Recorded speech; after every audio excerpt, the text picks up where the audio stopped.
আজকে কেন জানি না খুব কাঁদতে ইচ্ছে করছে। আর সেই কান্নার কারণ খুঁজতে গেলে একটাই নাম আসে, সেটা তুমি।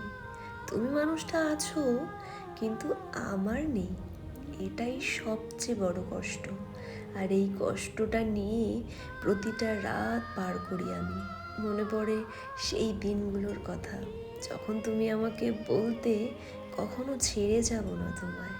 আজ তুমি শারীরিকভাবে আছো, কিন্তু সেই কথাটার জোরটা আর নেই। তুমি বদলে গেছো, নাকি আমি বেশি কিছু চেয়ে ফেলেছি বুঝতে পারি না। সবচেয়ে কষ্টটা কখন হয় জানো? যখন তুমি আমার সামনে থেকেও দূরে থাকো, আমি পাশে বসে থাকি, অথচ তুমি অন্য ভাবনায় হারিয়ে যাও। আমি ডাকি, তুমি শুনেও না শোনার ভান করো। আমি জানি জোর করে ভালোবাসা হয় না, তাই তোমাকে আটকাইও না। আজকে আমি খুব ক্লান্ত হয়ে গেছি। ভালোবেসে ক্লান্ত হয়েছি, অপেক্ষা করে ক্লান্ত হয়েছি, সব কিছুই ঠিক আছে। এই কথাটা নিজেকে বোঝাতে বোঝাতেও ক্লান্ত হয়ে গেছি। তবুও এত কষ্টের মাঝেও আমি শুধু তোমাকে ভালোবাসি, কারণ আমার হৃদয়টা তোমার নাম ছাড়া আর কিছু উচ্চারণ করতে পারে না। যদি তুমি কোনোদিনও বুঝতে পারো আমি তোমাকে কতটা ভালোবাসি, তবে তুমি ফিরে এসো। আমি কোনো অভিযোগ ছাড়াই আবার নতুন করে তোমাকে ভালোবাসবো। কারণ নিঃস্বার্থ ভালোবাসা কখনো শেষ হয় না, এটা সময়ের সাথে আরও গভীর হয়। আমার কোনো সুখের প্রয়োজন নেই। যদি তোমাকে পাওয়ার জন্য আমাকে সারা জীবন দুঃখ বয়ে বেড়াতে হয়, আমি তাতেও রাজি। কারণ সুখ তো ক্ষণস্থায়ী, কিন্তু তোমার অস্তিত্ব আমার জীবনের অর্থ। আমার জীবনে হাসি না থাকলেও চলবে, শুধু তুমি থাকলেই আমার জীবন পূর্ণ। যদি ভাগ্য বলে তোমাকে পেতে কষ্ট লাগবে, তবে আমি সেই কষ্টকে ভালোবাসা বানিয়ে নেব। জানো তো, তোমাকে ছাড়া আমার সুখ অর্থহীন। তুমি যদি হও আমার জীবনের শেষ গল্প, তবে সেই গল্পে কান্না থাকলেও আমার কোনো আপত্তি নেই। পৃথিবীতে সবচেয়ে ভয়ঙ্কর নেশা হচ্ছে কারোর মায়া। একবার কারোর মায়ার নেশায় জড়িয়ে পড়লে নিজের সমস্ত সুখ বিসর্জন দিয়েও সেই মায়া কাটানো যায় না।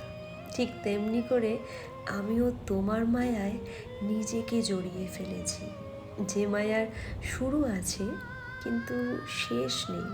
জানো, এই যে আমি গর্ব করে বলি তুমি আমাকে অনেক ভালোবাসো, এটা কোনো বাড়াবাড়ি নয়, এটা আমার বুক ভরা শান্তি। আর শোনো, আমি কিন্তু সারা জীবন এই শান্তিটুকু নিয়েই বেঁচে থাকতে চাই। তুমি শুধু আমায় সারা জীবন এভাবে ভালোবেসে আগলে রেখো, কেমন? দেখো, রাগ অভিমান তো হতেই পারে, মন খারাপও হতে পারে, তাই বলে কখনো কথা বলা বন্ধ করো না প্লিজ। রাগ হলে চিৎকার করে বলো, আর অভিমান হলে মন খুলে ঝগড়া করো, তবুও যোগাযোগটা বন্ধ করো না। কারণ আমি যে নিজের চোখে দেখেছি, নীরবতা অনেক সুন্দর সম্পর্কগুলো শেষ করে দিয়েছে। যে মানুষগুলো একসময় সারা দিন কথা না বলে থাকতে পারতো না, তারা আজ মাসের পর মাস অপরিচিত হয়ে থাকে। আর আমাদের দুজনের মাঝে যে ভালোবাসার বন্ধনটা সৃষ্টি হয়েছে, সেটা যেন কখনো নষ্ট না হয়। সেই ভয়ে তোমাকে অনেক কিছু বুঝিয়েছিলাম, কিন্তু আফসোস তুমি আমাকে বুঝলে না। তুমি শুধু চলে যাওনি, চলে যাওয়ার সাথে সাথে দিয়ে গেছো অনেক অপবাদ। তুমি চলে যাওয়ার পরেও আমি তোমার ফোন নাম্বারটা ডিলিট করিনি। জানি করলে হয়তো ভালো থাকতাম, কিন্তু একটা বোকা আশা ছিল, যদি কোনো দিন ভুল করে হলেও ফোন বা মেসেজ আসে। প্রতিদিন রাতে ঘুমানোর আগে আমি ওই ইনবক্সটা দেখতাম, যেখানে তোমার শেষ মেসেজটা ছিল, ভালো থেকো। আমি আর পারছি না, ব্যাস এইটুকুই। কোনো কারণ নেই, কোনো ঝগড়া নেই, শুধু একটা শেষ। তবে আমি রিপ্লাই দিয়েছিলাম, ঠিক আছে, তুমিও ভালো থেকো। আর সেদিন মিথ্যে বলেছিলাম আমি, কারণ তোমাকে ছাড়া ভালো থাকার ক্ষমতা যে আমার নেই। রাতে বৃষ্টি নামলে এখনও মনে হয় তুমি যদি একবার কল দাও। জানো, হঠাৎ করে ফোনটা বেজে উঠলে বা কোনো অচেনা নাম্বার থেকে ফোন আসলে বুকটা কেমন জানি ধড়ফড় করে। মনে হতো তুমি কল করেছো, কিন্তু যখন ফোনটা রিসিভ করি আর ওই পাশ থেকে আমার সেই চেনা কণ্ঠ না, অচেনা কোনো কণ্ঠস্বর ভেসে আসে, তখন মনে হয় হৃদয়টা ক্ষতবিক্ষত হয়ে যায়। একটা সময় যে ফোন নাম্বার থেকে প্রতিদিনই ফোন আসতো, সেই ফোন নাম্বার থেকে এখন আর একটা মেসেজও আসে না।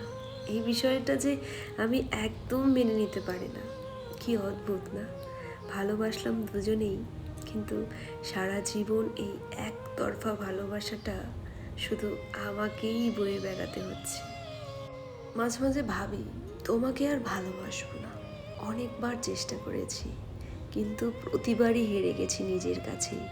কারণ তোমাকে দেখলেই হৃদয়টা এমনভাবে কেঁপে ওঠে যেন তুমি শুধু মানুষ নও, আমার সমস্ত অনুভূতির নাম। তুমি হয়তো বুঝতেই পারোনি, তোমার একটুখানি হাসি আমার দিনটা বদলে দিত, আর তোমার একটুখানি দূরত্ব আমার পুরো পৃথিবীটা ফাঁকা করে দিত। আমি জানি এই ভালোবাসার কোনো ঠিকানা নেই, কোনো ভবিষ্যৎ নেই, তবুও কেন জানি না মনটা এখনও তোমার দিকেই ছুটে যায়, যেন তোমার মাঝেই আমার সব কিছু হারিয়ে আছে।